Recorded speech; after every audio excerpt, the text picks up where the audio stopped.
Halo semuanya, selamat datang di paparan kita kali ini. Langsung aja ya, hari ini kita bakal ngebedah data dan riset otomotif terbaru buat tahun 2026. Kita bakal ngelihat gimana kendaraan kita itu sebenarnya lagi berevolusi gede-gedean. Nggak usah pakai basa-basi lagi, yuk langsung kita bongkar teknologinya. Coba bayangin bentar deh, gimana kalau mobil yang biasa kamu pakai sehari-hari itu bukan cuma alat transportasi? Gimana kalau ternyata itu adalah sebuah pembangkit listrik berjalan yang super canggih? Bayangin kamu lagi camping di hutan pinus yang sejuk, berkabut gitu ya, terus kamu tinggal nancepin kabel daya gede ke mobil kamu, tiba-tiba bunyi klik yang mantap banget, dan seketika seluruh area camping kamu nyala terang benderang. Kayak fiksi ilmiah kan? Tapi percaya nggak, ini tuh udah jadi realitas di jalanan kita sekarang. Oke, mari kita pelajari lebih dalam soal ini. Konsep ini namanya vehicle to load atau biasa disingkat V2L. Simpelnya, ini tuh rekayasa soket output di mobil listrik yang udah dibekalin sistem anti-korsleting dan anti kelebihan beban yang super canggih. Jadi, mobil kamu bisa berfungsi sebagai penyuplai daya buat alat-alat eksternal dengan sangat amat aman. Kamu bisa bayangin ada semacam cincin pengaman di dalam portnya yang warnanya berubah dari kuning ke biru neon. Nah, itu tandanya sistem udah mendeteksi koneksi yang pas dan listrik siap ngalir keluar dengan aman. Bener-bener game changer banget kan? Nah, buat paparan kali ini ada 5 poin krusial yang bakal kita bahas. Pertama, keajaiban teknologi V2L. Kedua, baterai pintar dan aman. Ketiga, perbandingan biaya EV versus bensin.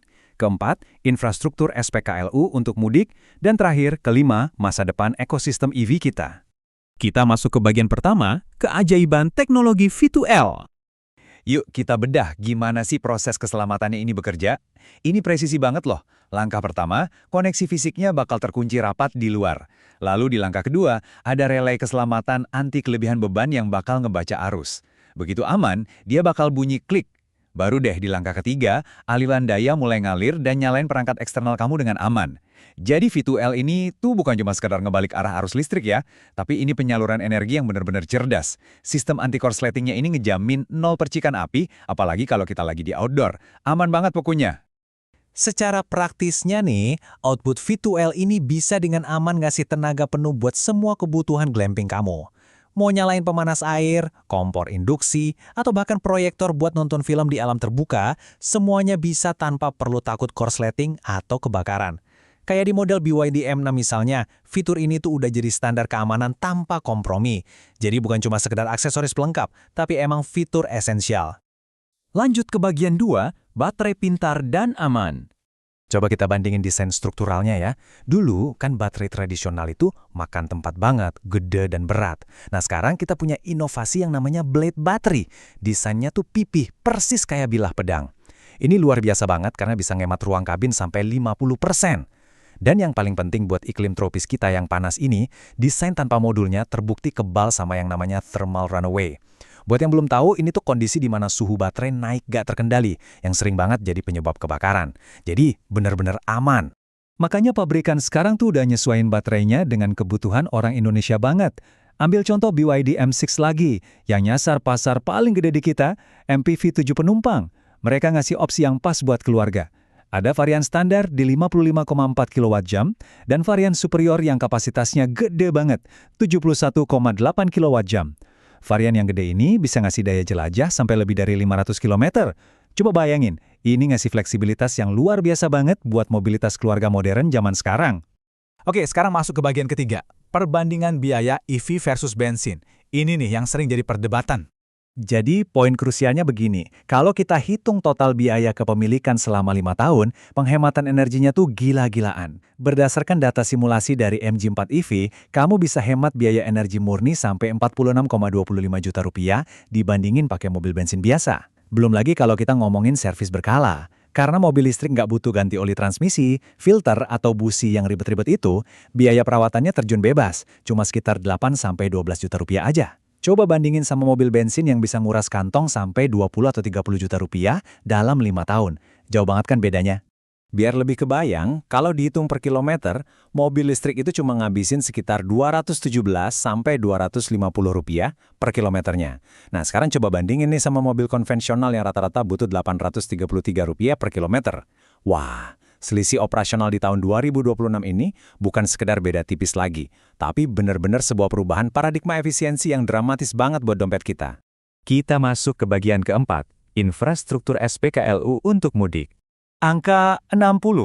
Ini angka yang pastinya bikin kita lega banget. Kenapa? Karena 60 adalah jumlah total lokasi SPKLU atau stasiun pengisian kendaraan listrik umum yang sekarang udah standby penuh di sepanjang jalan tol Trans Jawa. Kepadatan titik ini jadi bukti nyata kalau ekosistem pengisian daya buat perjalanan jauh tuh sekarang udah benar-benar solid. Tapi ya, ada titiknya aja kan nggak cukup. Kecepatan ngisinya juga kunci. Nah, PLN tuh nggak cuma nambah titik lokasinya aja, tapi mereka juga ngelipat gandain output dayanya jadi ultra fast charging berkapasitas 200 kW. Lonjakan daya yang gede ini otomatis bakal mangkas waktu tunggu kamu di rest area secara radikal. Jadi nggak ada lagi tuh cerita antrian panjang mengular pas lagi musim mudik. Terus, data terbarunya juga nunjukin ada inovasi dari PLN yang namanya SPKLU Center. Sekarang udah ada 19 sentra pengisian raksasa ini, 8 posisinya di dalam rest area, dan 11 lagi bersiaga di titik-titik strategis luar tol. Berkat sentra-sentra raksasa ini, jarak antar titik ngecas jadi makin dekat. Kalau dulu bisa renggang sampai 300 km, sekarang udah dikompres jadi zona aman cuma sekitar 150-200 km aja. Aman banget kan? Nah, ini info praktis buat kamu yang mau road trip. Coba catat titik-titik penting di jalur tol Jakarta Cikampek yang selalu padat ini ya. Titik ultra fast charging utama itu siap nunggu kamu di rest area KM6B, KM57A, dan KM62B. Penempatan yang strategis ini jadi bukti nyata di lapangan. Kalau ketakutan kehabisan baterai di jalan, atau yang sering disebut range anxiety, itu udah bisa banget dicoret dari kamus para pemudik EV masa kini. Udah nggak zaman panik baterai habis. Dan kita sampai di bagian kelima, masa depan ekosistem EV. Mari kita lihat big picture-nya. Berdasarkan data kebijakan terbaru, mulai Juni 2026 nanti, pemerintah ngeluncurin skema insentif yang fokusnya itu benar-benar spesifik. Subsidi baru ini khusus dialokasikan buat kendaraan listrik yang pakai baterai berbasis nikel, dan targetnya nggak main-main, sampai ratusan ribu unit. Kebijakan ini murni dirancang sebagai langkah strategis buat memperkuat pasokan nikel di dalam negeri dan menjaga kedaulatan industri hilir kita di pasar global. Dan ini dengan brilian nunjukin kalau peta jalan ekosistem kita tuh dirancang sebagai siklus yang utuh atau closed loop. Awal 2026, Indonesia Battery Corporation udah mulai ekspor massal baterai EV. Lanjut di pertengahan 2026, ada suntikan subsidi baru buat ningkatin pasar domestik. Nah, loncat ke fase 2029 sampai 2030, fasilitas daur ulang raksasa diproyeksikan mulai beroperasi penuh. Fasilitas ini didesain buat narik kembali sampai 99% material nikel dari baterai bekas.